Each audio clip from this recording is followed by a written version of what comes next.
एक राजा था जो बहुत बड़ा प्रजापालक था। हमेशा प्रजा के हित में प्रयत्नशील रहता था।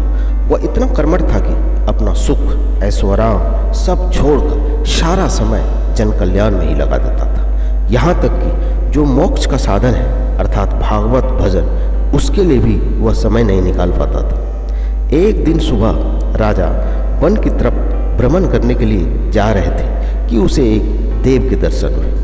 राजा ने देव को प्रणाम करते हुए उनका अभिनंदन किया और देव के हाथों में एक लंबी चौड़ी पुस्तक देखकर उनसे पूछा, महाराज आपके हाथ में यह क्या है? देव बोले, राजन यह हमारा बही खाता है जिसमें सभी भजन करने वालों के नाम है। राजा ने निराशायुक्त भाव से कहा, कृपया देखिए तो इस किताब में कहीं मेरा नाम है भी या नहीं। देव महाराज किताब का एक एक पृष्ठ उलटने लगे परंतु राजा का नाम कहीं भी नजर नहीं आया। राजा ने देव को चिंतित देखकर कहा, महाराज आप चिंतित ना हो, आपके ढूंढने में कोई भी कमी नहीं है। वास्तव में ये मेरा दुर्भाग्य है कि मैं भजन कीर्तन के लिए समय नहीं निकाल पाता और इसीलिए मेरा नाम यहाँ नहीं है।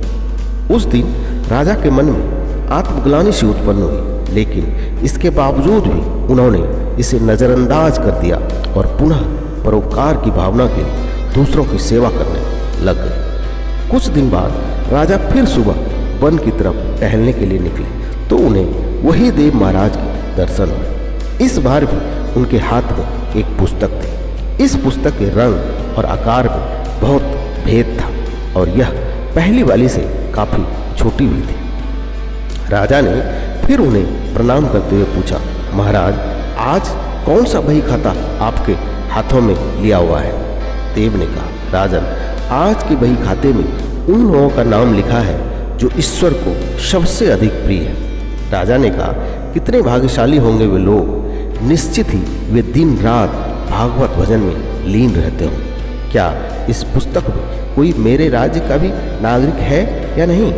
देव महाराज ने बही खाता खोला और कहा, अरे ये क्या? पहले पन्ने पर ही पहला नाम राजा का था।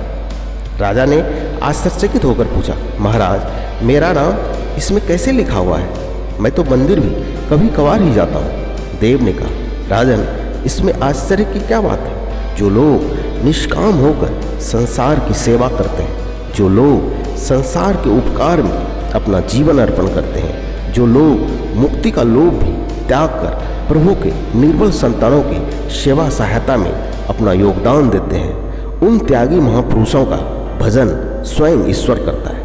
ए राजन तू मत पूछना कि तू पूजा पाठ नहीं करता, लोगों की सेवा कर तो असल में भगवान की ही पूजा करता है। परोपकार और निस्वार्थ लोक सेवा किसी भी उपासना से बढ़कर है। देव ने वेदों का उदाहरण देते हुए कहा, कुर्वन्नेवेह कर्माणि जिजीविषेक्षणम समाह यवान त्वाप नान्यतो अस्ति व कर्म लिप्यते नरे।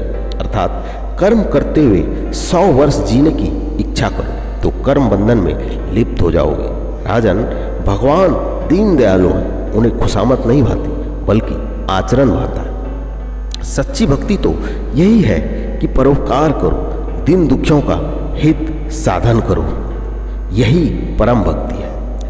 राजा को आज देव के माध्यम से बहुत बड़ा ज्ञान मिल चुका था और अब राजा भी समझ गया कि परोपकार से बड़ा कुछ भी नहीं और जो परोपकार करते हैं वही भगवान के सबसे प्रिय होते हैं। दोस्तों, जो व्यक्ति निस्वार्थ भाव से लोगों की सेवा करने के लिए आगे आते हैं, परमात्मा हर समय उनके कल्याण के लिए यत्न करता है। हमारे पूर्वजों ने कहा भी है कि परोपकाराय पुण्याय भवति, अर्थात दूसरों के लिए जीना, दूसरों की सेवा को ही पूजा समझकर कर्म करना, परोपकार के लिए अपने जीवन को सार्थक बनाना ही सबसे बड़ा पुण्य है और ऐसे व्यक्ति ही ईश्वर के प्रिय भक्तों में शामिल होते हैं। धन्यवाद।